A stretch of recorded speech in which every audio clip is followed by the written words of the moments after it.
was robust last night on the in Shabbos. She was singing full throttle, so that bodes well, we hope. And anybody else who needs a refuah shlema, anybody else who needs healing, now would be a good time to put it into the chat area as well. And dedicating today's learning to anyone in our community and beyond who are in need of healing this morning. I'm going to share my screen with y'all, and we'll start with our blessings over Torah.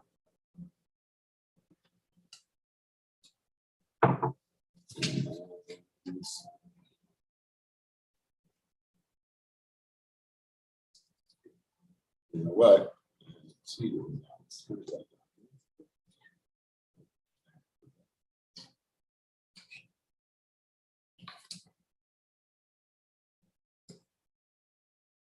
My head's up, so there it is. Let's just 1 more second. Just put it there.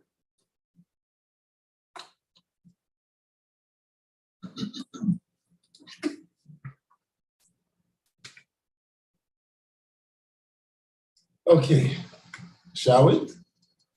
One more time, and there we go. Now, can you unmute? I'm going to ask Rav Asher Chaim if you would do the blessing over Torah this morning. Can you unmute yourself, Asher Chaim?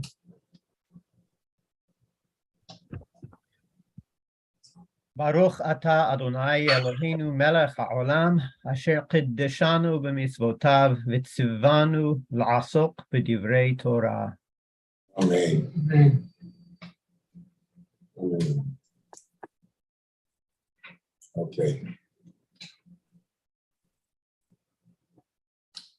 Okay, friends. This is Parshat V'etchanan.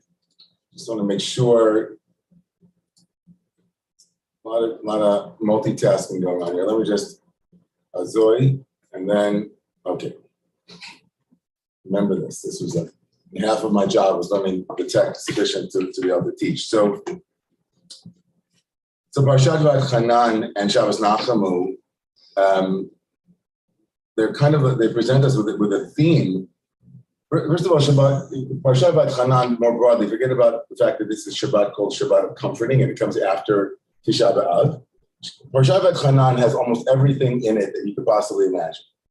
I mean, there are at least 4 or 5 pieces from this parsha that make their way into the Jewish liturgy over the last 2,000 years, including the first paragraph of the Shema, the second iteration of the 10 utterances, the Aser HaDibrot, the 10 commandments, in a different form.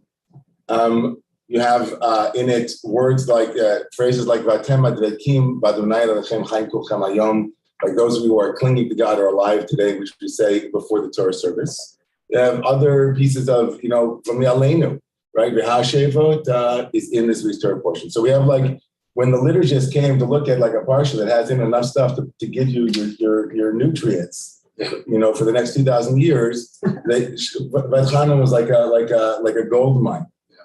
It has in it also, of course, it begins though with this remarkable moment, the word Vayetchanan, and Moses said, "And I pleaded with God." The word Vayetchanan from the word Tachanunim or Chanina or Chanan, which means to beseech or to plead, and it's essentially Moshe telling the people in much of the same way that Deuteronomy is a repetition of what took place earlier. Moshe tells the people that I pleaded with God to let me go into the land, but God said, no, right? No, you can't get in. And so the beginning of the parsha has this kind of profound disappointment in it. When Moshe kind of reminds the people of how disappointed he is that they're getting in, and he's not going to get in. And there's a certain shattered quality to the beginning. And so I wanted us to read that, but in light of this wonderful, powerful quote from Martin Luther King Jr. In source number 1, and maybe we can get a reader as well. Is it big enough, everybody? Should I make it a little bit bigger? Make it a little bit bigger. It's always better when it's a little bit bigger in the screen. I'll be happy to read. Okay, so Paul will read about Paul. Okay, so read loud and clear so folks can hear as well.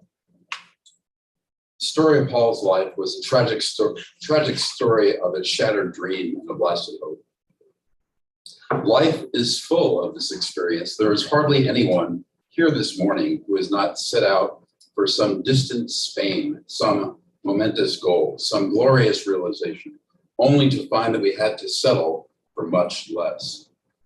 We were never able to walk as free men through the streets of our Rome. Instead, we were forced to live our lives in a little confining cell which circumstance has built around us. Life seems to have a fatal flaw, and history seems to have an irrational and unpredictable streak. Ultimately, we all die not having received what was promised.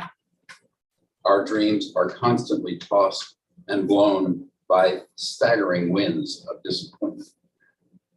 Shattered dreams, blasted hopes. This is life.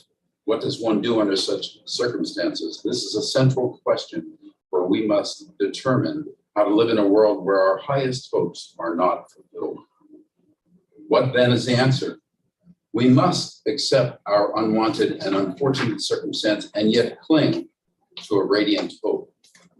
The answer lies in developing the capacity to accept finite disappointment and yet cling to the infinite hope. In speaking of acceptance, I do not mean the grim, bitter acceptance of those who are fatalistic. I mean the kind of acceptance that Jeremiah achieved as expressed in his words, "This is my grief, and I must bear it." So, wow.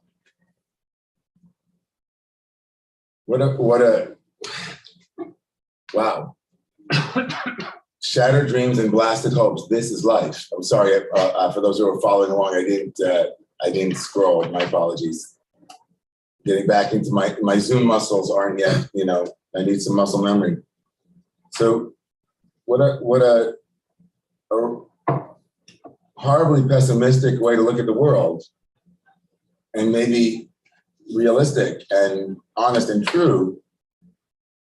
Someone who could say about himself later on that he would never make it to the promised land, right? Acknowledges that none of us actually make it to the promised land. That's essentially his throwdown here.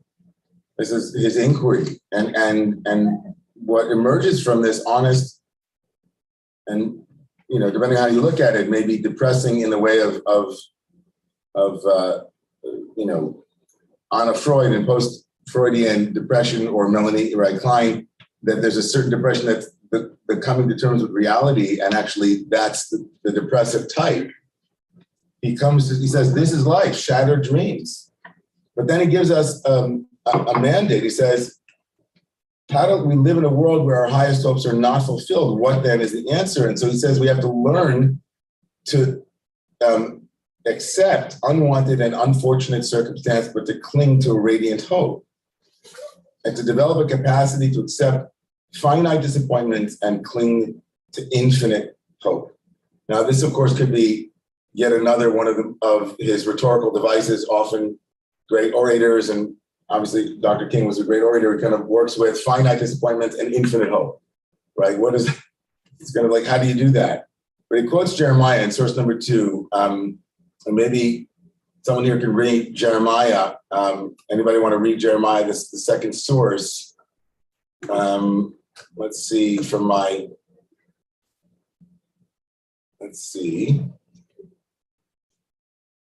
Anybody like to read?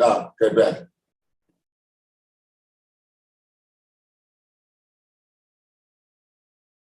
Yeah? Beth, did you want to read? Sure, I'll read.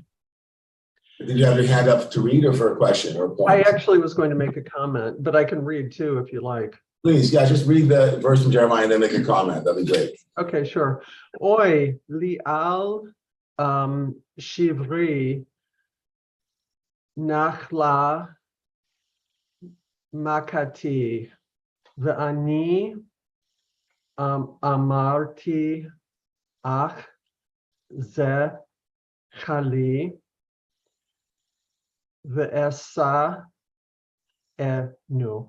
Sorry, I read so haltingly. Oh, it's great. For my hurt, my wound is severe. I thought, this is but a sickness, and I must bear it. My comment that I wanted to offer, I study with Rabbi James Jacobson Mazels, who's in Israel now. And the other day we were meditating, and he offered this thought to see and touch the divinity that is present in every moment. And he asked us this question: is there a way of seeing even difficult situations and difficult people as part of the unfolding of the divine nature? And I thought that was a beautiful thing to say. And I would posit that if we can somehow stay there in that place, in spite of whatever is happening that is uncomfortable, we do have some fulfilled dreams and some fulfilled hopes. Dibarti. Yeah, Shamati, obviously we're familiar with James here at Romemu because he was the first head of the yeshiva at Romemu. And he was a very, very close friend of mine. And as a teacher of meditation and contemplation, it's not surprising to hear him say that. And it's not surprising either to hear a contemplative response to Dr. King's words, because it almost feels like Dr. King was saying what the Buddha said initially, which is life is suffering or life is pain.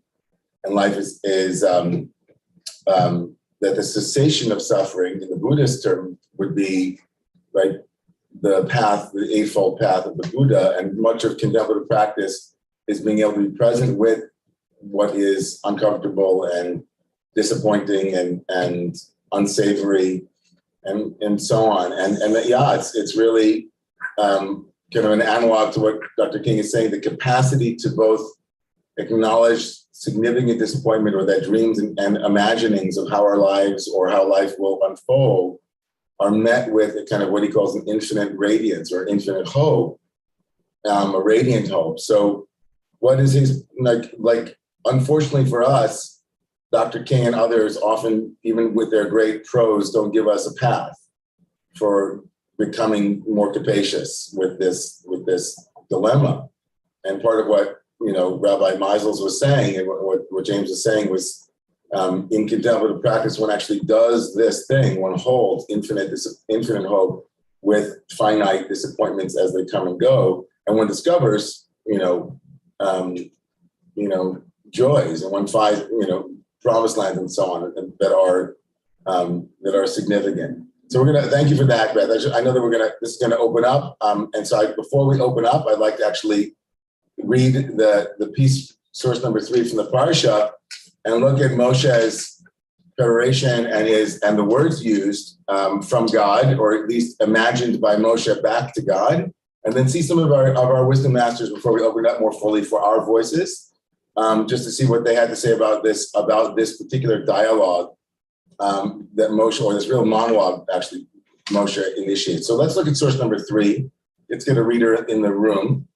English or let's do a simulcast. You do one verse in English, and then someone, or I can read it in the Hebrew. Anybody else want to read the Hebrew? I can do the Hebrew. So we'll do a little duet, okay? I plead with Yud-Heh-Vav-Heh at that time, saying, O Lord, you who let your servant see the first works of your greatness and your mighty hand, you whose powerful deeds no God in heaven or on earth can equal. Okay. Vaychanan el Adonai ba'et hahi lemor. Adonai, right? Hashem Adonai, ata chilota l'harot et avdecha, et godecha ve'et yadcha chazaka, asher mi'el b'shamayim u'va'aretz, asher ya'asech ma'asecha el v'chi gevuratecha. Let me, I pray, cross over and see the good land on the other side of the Jordan, that good hill country and the Lebanon. Ve'brana ve'eret ha'aretz ha'tova shebe'ever ha'yarden, ha'har ha'tov hazeh, ve'ha'levanon. Bring special attention now to verse 26. Vayit aber, but Yud-Heh-Vav-Heh was wrathful with me on your account and would not listen to me. Yud-Heh-Vav-Heh said to me, enough, never speak to me of this matter again.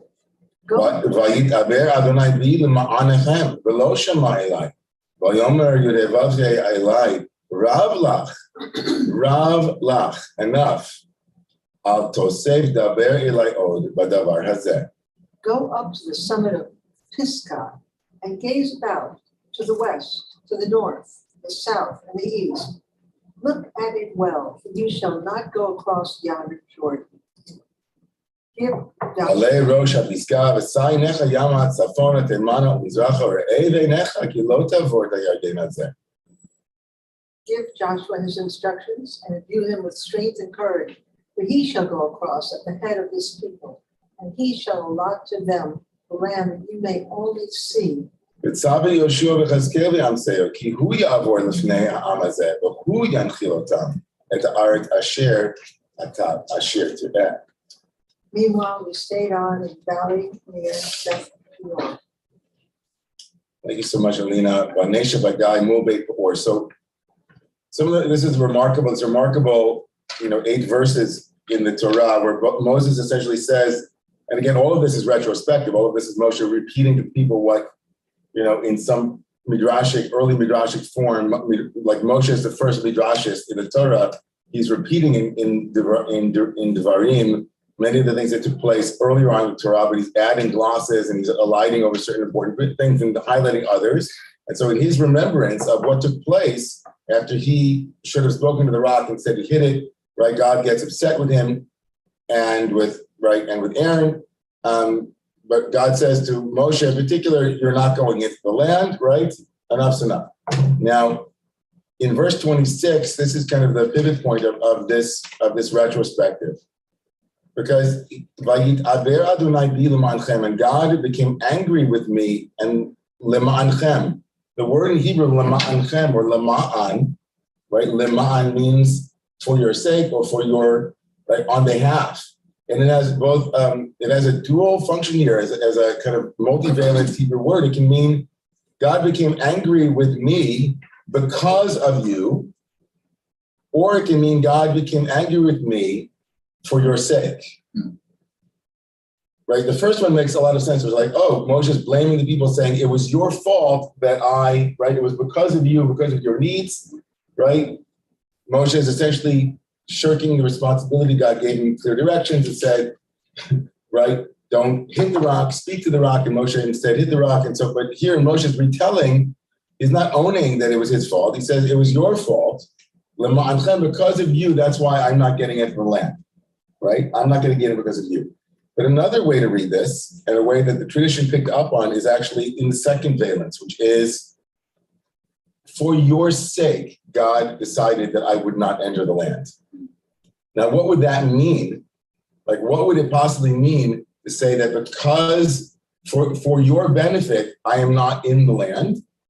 And like, that's a place to go here in terms of the sources, and especially given the nature of the words Rav Lach, right? Rav Lach, in the tradition, Rav Lach.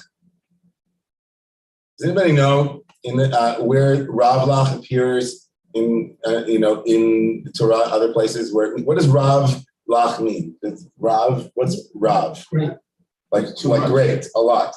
What is Rav Lach? Like you have enough. You have enough, or you have too much even. Right. You have a lot. He said that they said that the Korach. Korach. So thank you very much, Harley, in the room. I'm sure some of you also in the Zimagog space also.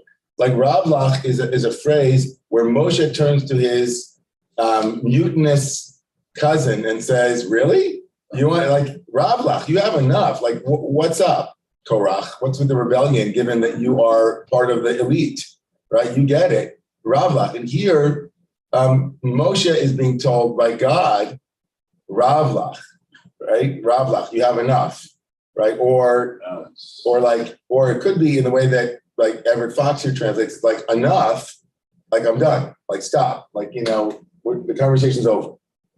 But there's another way to read that too, right?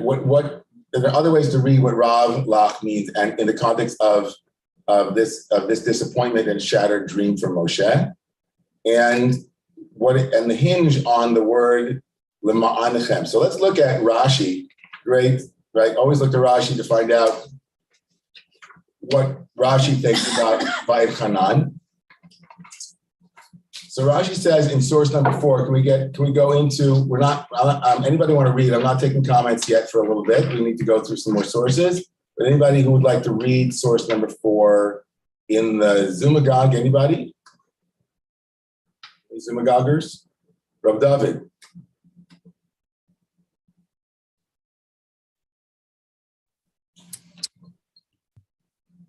All forms of the verb chanan signify an ex gratia gift.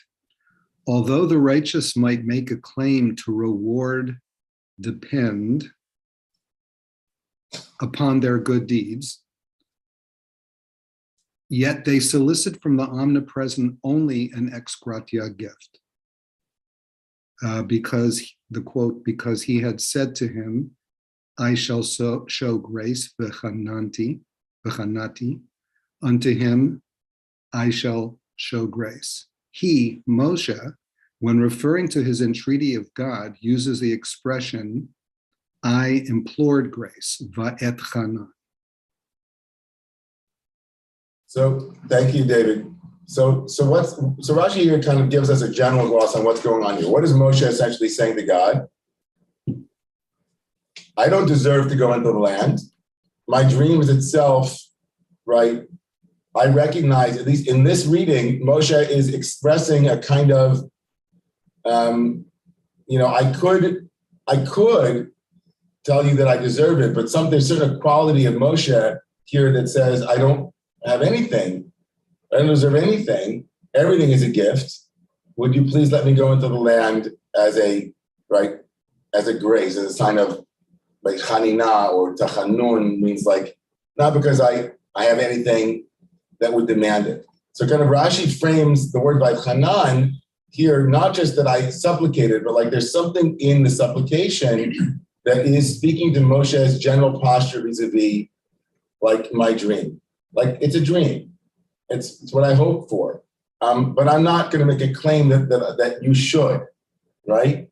Like now, I'm not thinking sure about you, but that doesn't feel like in a moment, like when Moshe blames the people and it says it's because of you I'm not going in, it feels like that's slightly in tension with Moshe's general posture of this is a gift. It kind of feels like of course I should be the one to bring you in, right? Of course, I'm the one who brought you out. I should be the one who brought you in. Right? It makes sense. But it's still a beautiful Rashi. I just wanted you all to see that there is a tradition that says that Moshe and in general, right, there's a certain assumption of humility, even when someone has achieved quite a bit, that when it comes to expectations, Moshe has a very, I think, a humble relationship with what he thinks he has coming to him, certain entitlements. And was that Rashi's desire to promote that image that he's really humble?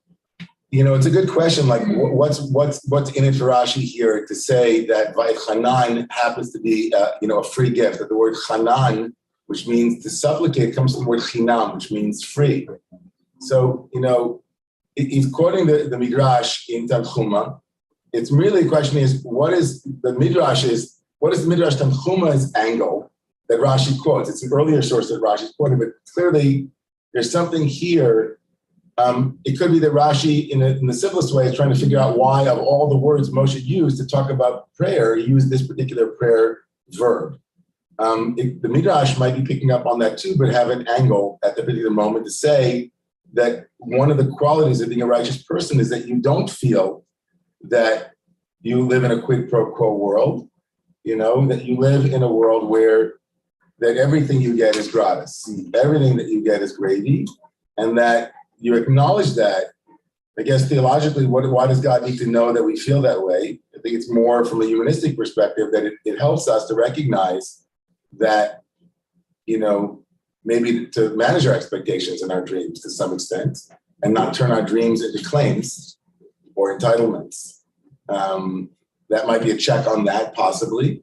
But I think just to move into source number 5, where we get into the heart of this Rav business, and where Rav Lach, let's look at source number 5, where the Da'at Zekenim, which is an early commentator, begins this conversation about what Moses and God are saying to one another and what it might mean for us. So he says, can anybody see number 5, source 5? Yeah.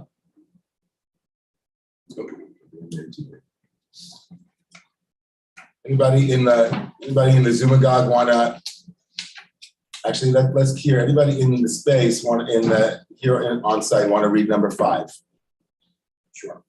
Yeah, Paul, go ahead. Say it loud and clear so folks around the world can hear. Moses quotes God, who had described him as closer to him than any previous human being and had made a covenant with him. He hints that God is reneging on that covenant if he has to die before crossing the Jordan. God replies that mortality has been decreed on every human being dating back to the time when Adam has sinned, and that he therefore cannot violate that decree by making an exception for him. His time had come to die, and it was therefore futile for him to implore God further. Now, this is a remarkable, so what's the rendering here of the Dad Zakinim? What does Ravlach mean? God said, Moses quotes God back and says, God said to me at that time, you have enough, right? Ravlach. So in the way that Everett Fox translates it means it's about an obedience thing, right? Enough. I don't want to hear another word. I've made my decision. I'm done having a negotiation with you. But in this rendering from the Dad Zakinim, Ravlach means it's not said with anger, even though there's an exclamation point. What's the quality, Trans? What's the quality? What is Ravlach? You're mortal and you're out of years. Right, you're done. Yeah. You've had your years, right? It's not about, I'm not punishing you. Although, how does he work that into the whole scene at Mei Merivah? And it seems to be connected to a mistake that Moshe made, and had that not happened, okay. But let's just put that. It's still your time. It's still your time, right? So in the story in the Bible, it's connected to a particular thing that Moshe might be thinking, it's really not fair to Moshe, because Moshe is thinking, I was going to get in, and now I did something wrong, and what can I do to repair that? And now in this rendering, he's saying, no. You were going to die at the end of 120 years. You're not getting in. Ravlach, you had a time to die, and everybody has a time to die, and it's not negotiable. It's not negotiable. So in this rendering, from the word Ravlach means not enough, but you've had more than enough. You've had your time. And everybody, right, no matter what, everybody has, the great no is death. But you can't have more than enough. You can only have enough. Right. If God determines that it's such an amount of time that you have on this life, you can't have less, you can't have more. Right. So Ravlach doesn't make sense in that rendering to me. Right. I agree with you. I think it's a stretch. But he's basing himself again on yet another midrashic moment. And that's just one very, I think a very maybe imprecise midrash, but it's kind of working with what might be motivating the Dad Zakinim is that perhaps God's response is not angry, but more about acceptance and about back to this moment of you're blaming everybody, you're blaming, and God, and maybe even Moshe, if we hear the Dad Zakinim here, and I don't know if people's hands are up here to comment on this, but I'd be happy to take a couple of comments here because we're having our own conversation here, but it would be nice to include if people want to speak about this in particular. But I think that the Dad Zakinim is trying to reimagine the tenor of this conversation. Moshe is quoting to the people a conversation that really never took place in precisely this way. But maybe Moshe, as an older man now, is saying to himself, I thought to blame everybody, but God said, you know what, accept it. Right? I thought to blame all of you and even to blame myself. And God says, you know what? It was always, there was a time for you to pass, and that's you have to come to terms with that. And Moshe is even saying, I was with my therapist, and my therapist was saying to me, I'm blaming everybody else. But my therapist helped me reframe what God said. Now I don't hear the no as a punishment, but I hear it as a natural limit on on what I will and what I can and can't do. There's a book on that just came out this last year that I listened to a podcast about time management. What's the name of this book? It's a New York Times bestseller. Sam Harris had a conversation about it. A friend of mine was reading it. I have to remember, but it was all about time management and it was basically turning time management on its head. And the structure of the book was also the premise of the book was really about that you'll never be able to manage your time, and that you'll never ever be able to make enough to-do lists, and you'll never ever read all the book. It's so clear. If you walk through your house, the book said, and look at all the books that you plan to read one day, you're never going to read them. It's like we have this notion of infinite time. We'll get to it. We'll get to it. I had a chance this week. My wife and I went to sign our we had a lot of things to sign the last couple of years, but we finally finished our last will and our last will and testament and our health proxies and stuff that we've been, we had done it, but then we had all kinds of, time management, right? Moshe's Dad says, God says back to him in a much gentler voice, no, Ravlach. And you're right, it's a strange phrase. It doesn't really work in Rav. Right. He's a lot, but it's almost like you've had your time. That's the way he's reading it. Now, you'll see there other people read it slightly differently, and I think very evocatively in a different way. It actually worked better with the words, even though they're much more fanciful in a certain way, but we'll get to that. I want to take a couple of comments from the Zumagog. Capacity, Rabbi. Yeah. Because you spoke of Nishan last night, and it seems to go with this, blah, blah, we have to go from this place. From this place, right, this is where you are, right? Your life will end in this way. And that's why we began with Martin Luther King, shattered dreams and blasted hope. You have a shattered dream, there are things that you won't ever finish and that you weren't maybe meant to finish. And that's where the tension of the text is. But certainly, Reb Zalman had a meditation on dying, which was titled "Into Your Blessed Hands." And I've talked about this. We actually played it in the shul years ago. And it's a wonderful 7-minute piece where Reb Zalman essentially says, for himself and for anyone listening to it, because it's a meditation for the dying. And he says, I give you this world, God, into your blessed hands. I did what I could do. And now I trust that whoever's coming next. And you hear the pathos there because Joshua makes an appearance here in the meeting where Moshe's told, you know what? You're leaving the scene, but make sure that Joshua, right, is strengthened and make sure that you have a successor to lead the people moving forward. There are a couple of people in let's see, I can't see let's see if I put it over here. Who's the first person? Daniel Schwab. Yeah, it occurs to me that the Ravlach could also refer to the role that Moses had led the people up to this point. The kind of leadership that he had was appropriate for that time, but now comes a time that a different kind of leadership is needed. So hence Joshua being appointed. And so Ravla saying, well, your time as a leader is over.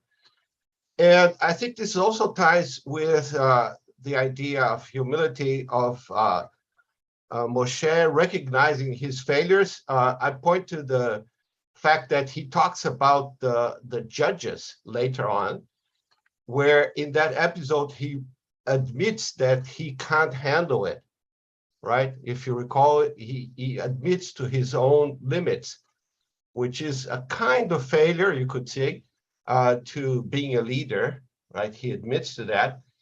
And then he may be saying, okay, I recognize that I had my failures, not just with a rod and so on, but these other ones.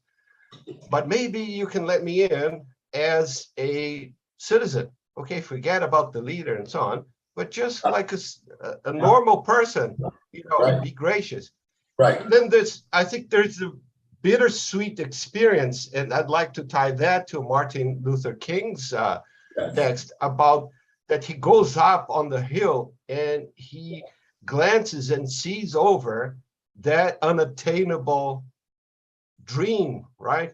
Which also happens to us, I think, in life, right? You see it, it's right there, but you don't get it.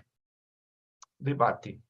Shamati, and I love that. I love, by the way, I think Daniel, I think there's actually a number of sources that say that this is a remark in leadership texts that I've seen this used in leadership context, where Moshe wants to stay on as the average Joe, like let Joshua be the leader and I'm going to come in and just be a Jew in the pew. Emeritus. And the emeritus, as it were. And it's a problem, in leadership context, like it can be it could work, but it could also, more often than not, it becomes problematic because Joshua needs the freedom to make his own decisions and his own mistakes. And Moshe's presence will become very, very difficult. And so why can't Moshe go in as a leader? Because as you said, it wasn't his time.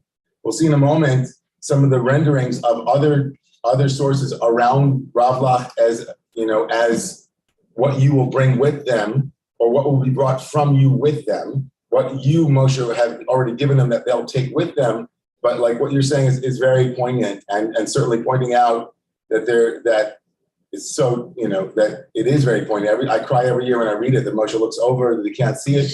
He can't get there, but he can see it. He can almost taste it. But it's very powerful. And Jeremiah comes back, Jeremiah source number 2 that Beth read, Oy li al shivri v'nachala makati, woe for my hurt. My wound is severe.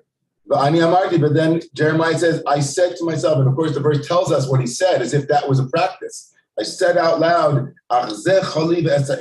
this is my sickness, but I will carry it. I will carry it. I will bring it with me. It'll be with me in a way that I'll carry it.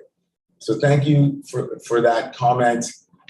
Let's go to Daniel Berlin and take 2 minutes, Daniel, and then we're going to go back to the text and go back to the other, those of you. Go ahead, Daniel. Good morning, brother.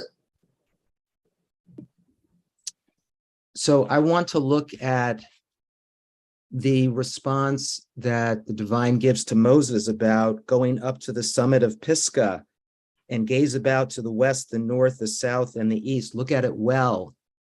And I hear in that instruction an opportunity for Moses to actually experience a very profound healing, and may be the source of where he comes up with the Shema about divine unity.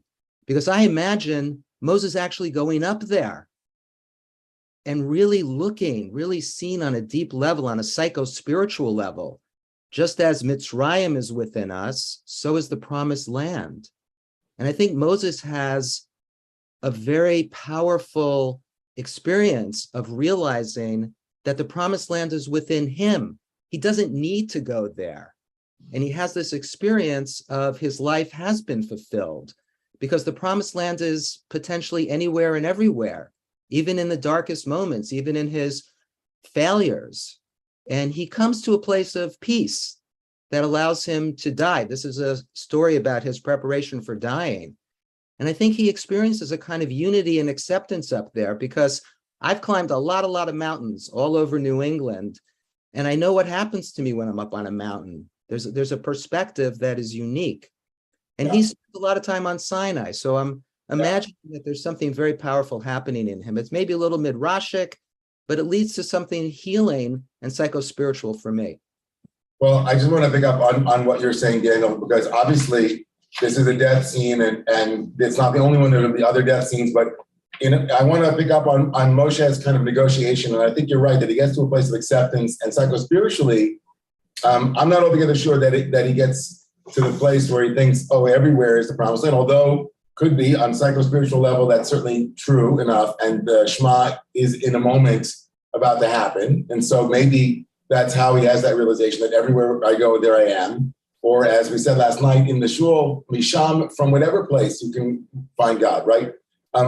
Absolutely plausible. I like staying though in a place, again, there's a part of me that doesn't want his acceptance to be an acceptance which precludes disappointment. It's like I kind of want to hold on to his disappointment because I don't want it to fully resolve, although maybe it does. I just want there to be a resolution that includes some version of disappointment or the replacement of his disappointment with another realization that something else is afoot, right? There's no lotus flower without the mud, and the mud is true and real, but something will bloom from this mud. And I want to look at a source here, taking off. Just let me, yeah, go ahead.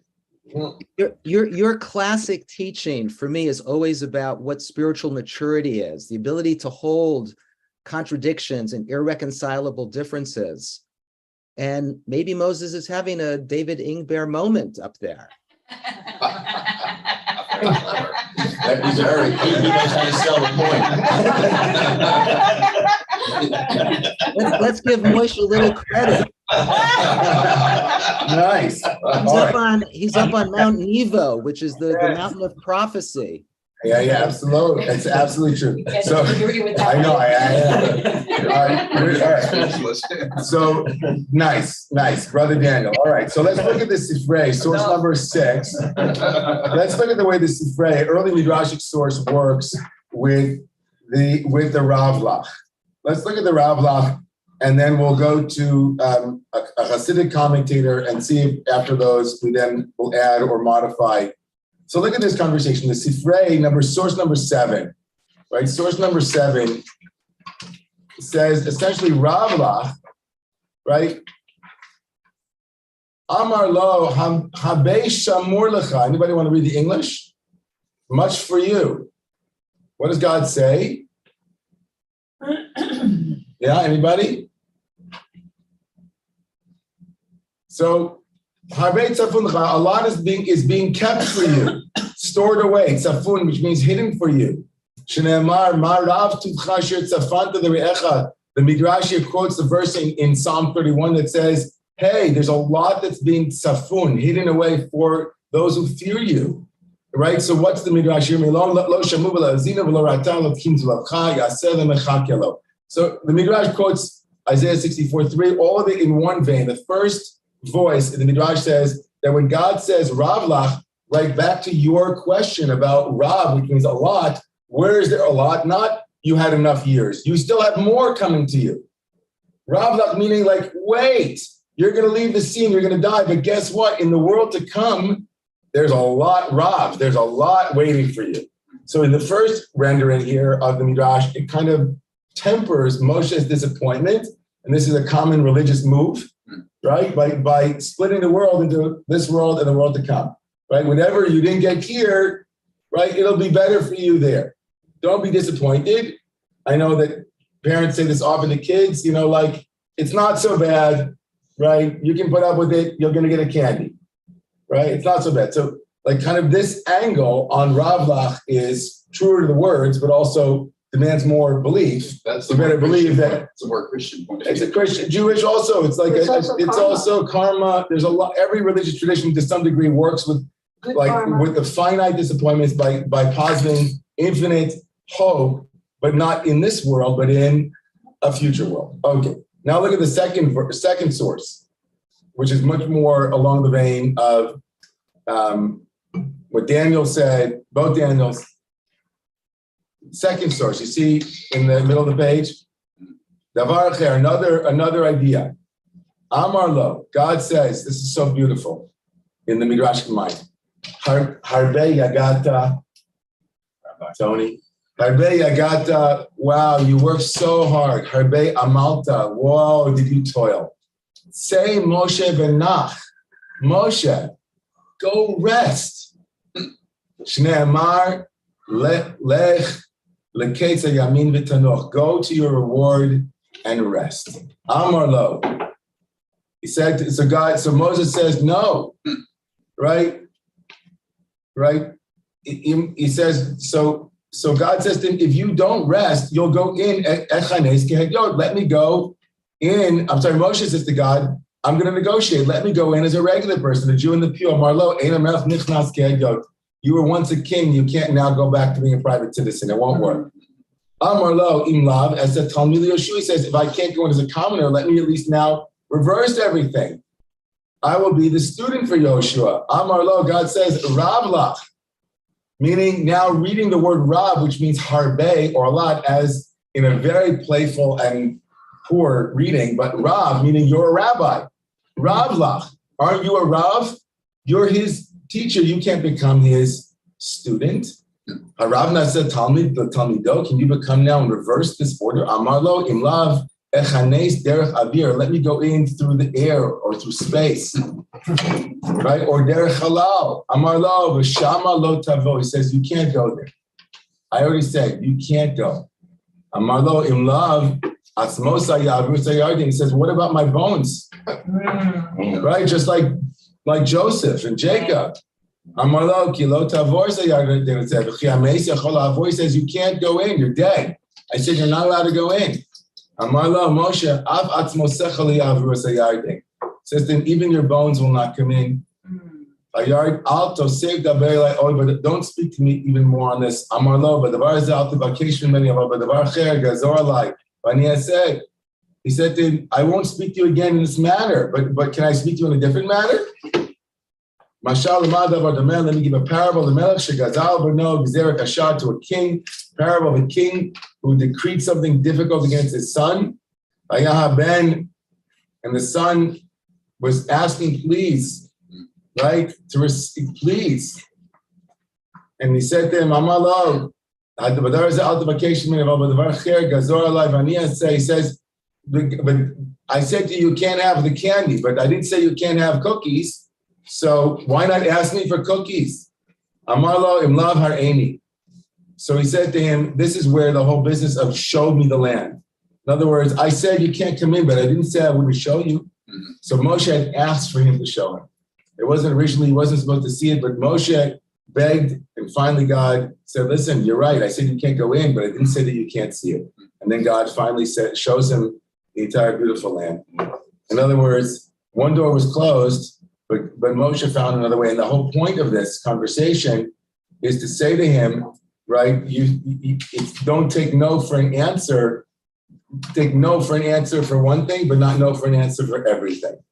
Now, the last thing before I open it up to a lot of hands that were up, I just want to read this source number 9, which is from the great Hasidic Rebbe known as the Ishbitzer Rebbe, from the town of Ishbitz in Poland. And he was a student of the Kutzker Rebbe. We've spoken about Ishbitzer a number of times before, but it's going to give you a little bit of the Rav Lach as he understood it, and what it meant, Lema'anchem. When I said originally that a lot of this pivots on, was it Lema'anchem was because of you or for your sake? And so here's the Ishbitzer's rendering. I don't have it in English, but I'm going to read it slowly, and then I'll open it up for 10 minutes or so of a little bit more of conversation. So here's source number 9. Follow if you can. I'll highlight it and go slowly. The Ishbitzer begins with the words, and I beseech God at that moment. Ainyan, the matter is, the matter here is that Moses, peace be upon him, said to the people of Israel, he said these words to them, Ki af lefi ra'os ha'ayin, nir'ah shetfilato lo hi'ila klum. If you look at Moshe's telling the people about his prayer, it seems like the prayer didn't make a difference. He still didn't get into the land. Af apichein, nonetheless, Hevin lahem, he made them understand shelo yachshavu shetfilato hayta l'magen. He made them understand that he said that even that they shouldn't believe that his prayer was without merit. He says, because the truth is, even when I go into the land, I will be your rabbi, your teacher. And in every generation, Moshe says, I am the one, I will be with you. Ravlach, I will be your rabbi there too. He said, and he showed them what he did with his prayer. He says that from the grammatical form of the Evchanan, that I beseech God, it also means it has the power, the verb to make happen, that I made it happen. He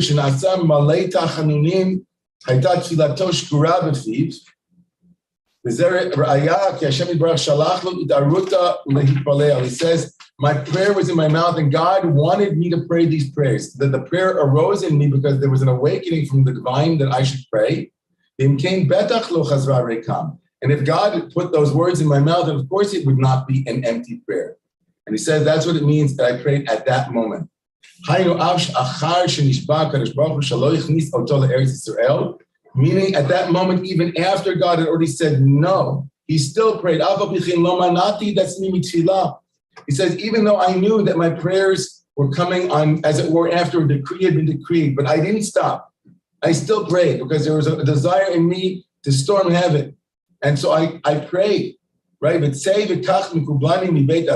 right?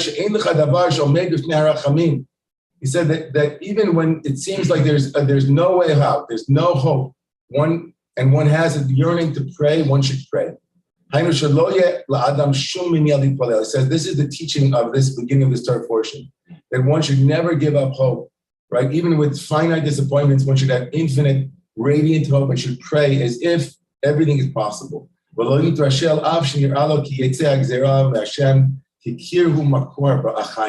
says,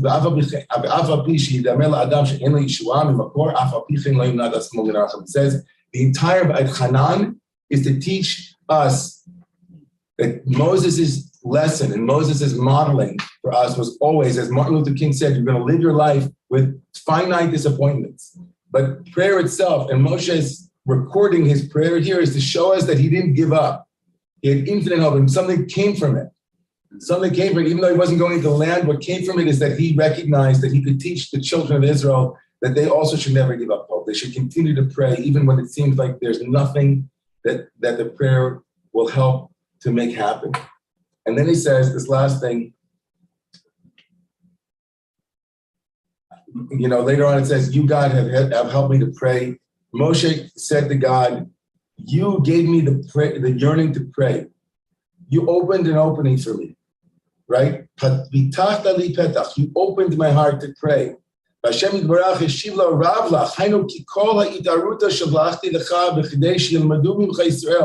And God responded to me saying, Ravlach, not angrily, you have enough.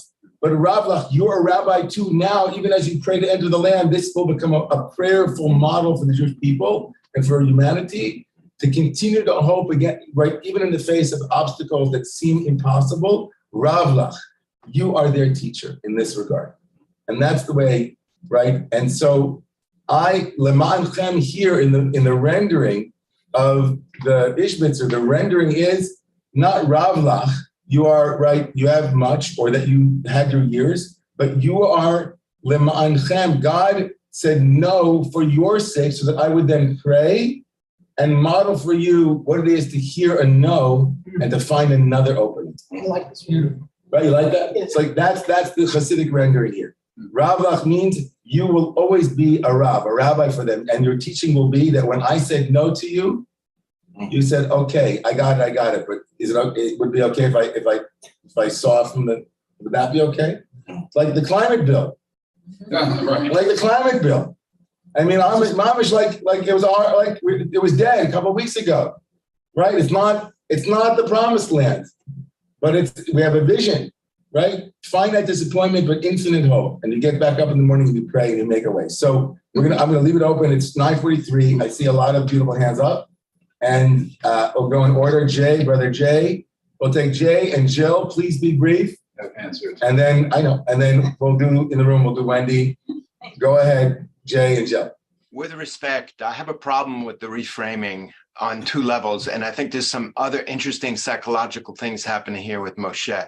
First of all, if it is a true tikkun and reframing, well, then just a little bit later, he's back to, in anger, blaming the people. In verse 21, nothing about lemancha. God was angry with me on your account and swore that I should not cross. So that seems to be a theme. I don't think we can ignore it. But there's something also very interesting going on psychologically, I think, because in what we read, just after what we read, a lot of the parsha is all about what following God's way, walking God's path, doing the right thing, and notwithstanding that in many ways in anger and frustration, he is blaming the people for his inability to cross. At the same level, the first thing he says about following God's ways, he says, do not add and do not subtract one word from what God tells you. What did he do? He struck the rock when he should have just spoken to the rock. So, and at some psychological level, even while he's angry and denying and blaming, there's some recognition of the fact that, yes, I did something wrong, I added, and it's important for me to communicate to my flock that they shouldn't do the same thing. So I think it's a very psychologically nuanced issue, almost that we face as parents often, which is in anger and frustration, sometimes blaming, but at the same time, in another psychological level, claiming responsibility. So yeah, so thanks for pushing back, Jay, and I'm going to respond. So as is my prerogative, right? Good. So, right. So allow me to say that, number one, don't let the flow of the text ever get in the way of a beautiful midrash. I mean, if we're going to hold every midrashic exploration and expansion to like, how does it work in the totality of the text? First of all, the Torah itself, right? This has been Jewish history for 2,000 years of interpretation. Is we can't handle contradictions, and so we make up beautiful midrash to ameliorate contradictions. Sometimes there are contradictions in the text, but say there. Sometimes it says one thing in one place and another thing in another place. And no matter how many documentary hypotheses we come up with in multiple authorships, it's not Occam's razor. There's no elegant explanation for how the entirety of the text flows. So that's number one. A good midrash should never be beholden to a full walkthrough of how does that then walk through the next 25 sukkim. Sorry. And by the way, for those who are nodding your heads, I challenge you to a duel on whether or not what I'm saying is true or not. I trust me. I have plenty of sources that will prove my point. So A, B, snap. B, I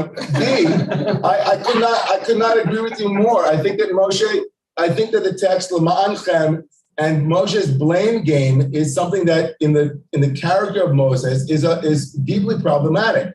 I will also say that the other extreme, like comparing it to parents, is also problematic because the power dynamic here between the people and Moshe is absolutely correct. The people act incorrigibly more frequently than not in the Torah.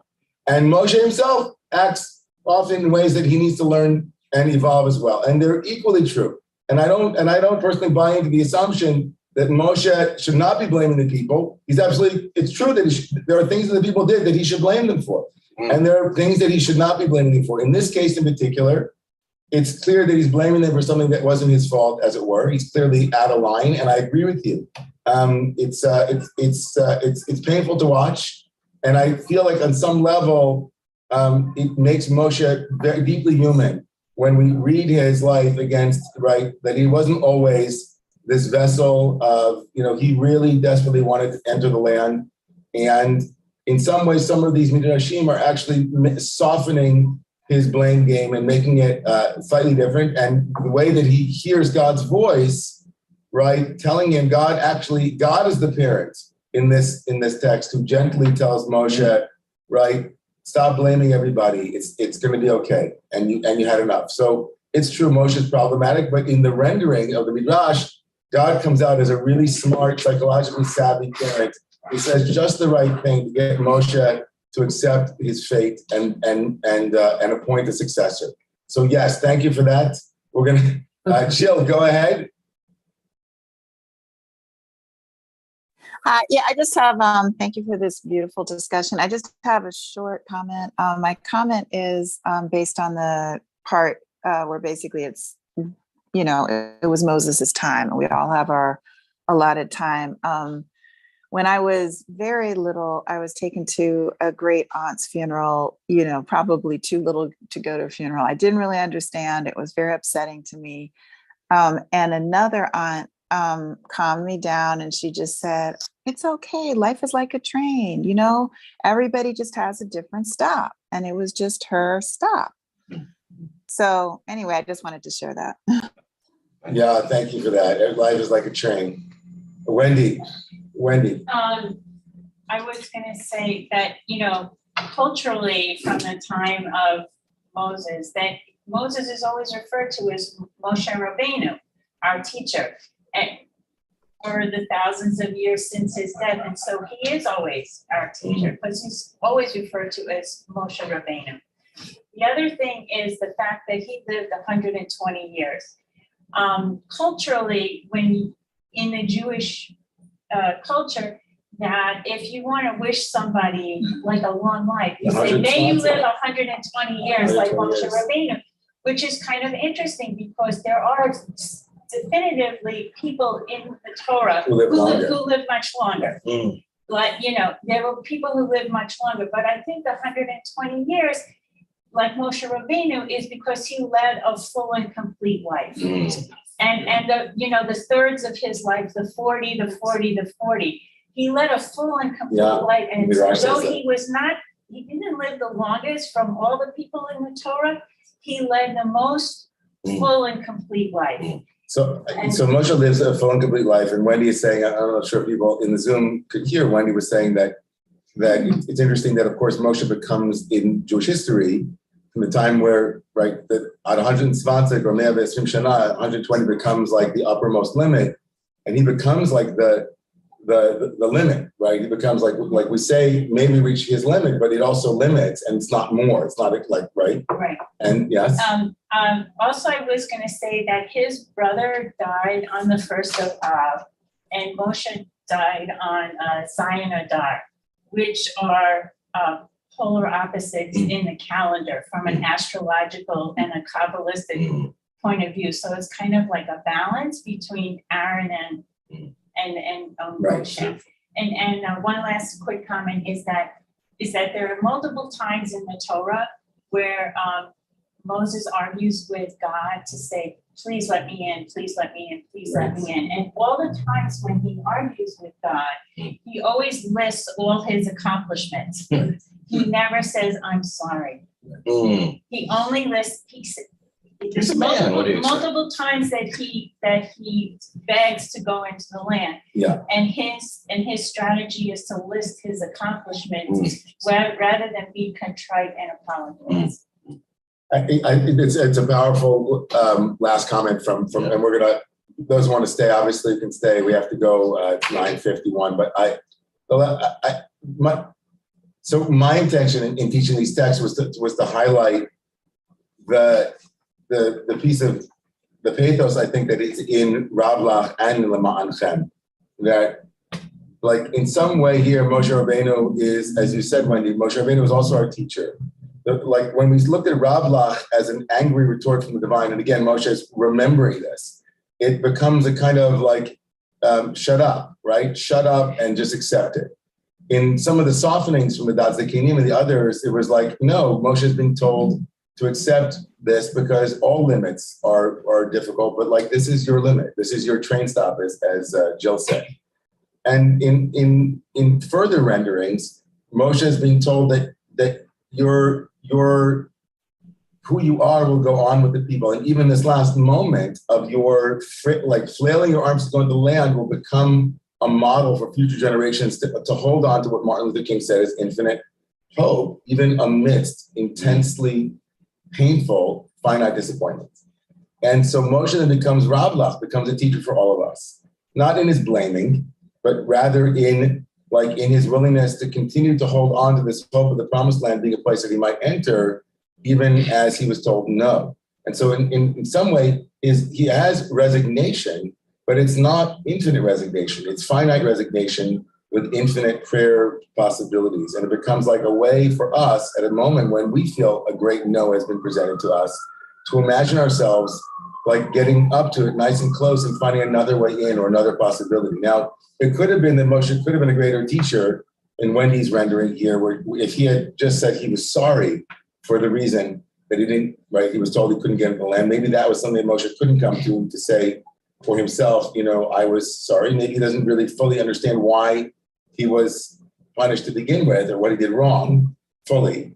But in this kind of walk through Jewish tradition, we have this echo of how to work with massive disappointments. And just to remember Martin Luther King's great call to action, which I think is a question that arises for us, is how do we build the capacity, he said, to hold, right, finite disappointments and yet cling to infinite hope, right? That would be the question. Like Jeremiah's question, how do you carry the how do you bear the wound, right? That is the wound of disappointment. Is it like Brother Daniel was saying, that you just come to realize that there is no promised land except this place where you are, and you can find God there? You kind of like, you shift and internally, like James Jacobson Mizels was saying, like here in this moment is everything. Is that I want to be careful not to spiritually bypass my disappointment by just saying, oh, I never wanted that to begin with because everything I have is right here. And how do we work with that, right, is a very powerful spiritual question. Like, how do you touch disappointment, acknowledges that you wanted it, that you won't have it, and now pivot and rest in what you do have and where you are on the other side of the Jordan, wherever it might be, and then say, or at least maybe I can see it now, right? I think that's a very human answer, a very soft answer. So good luck.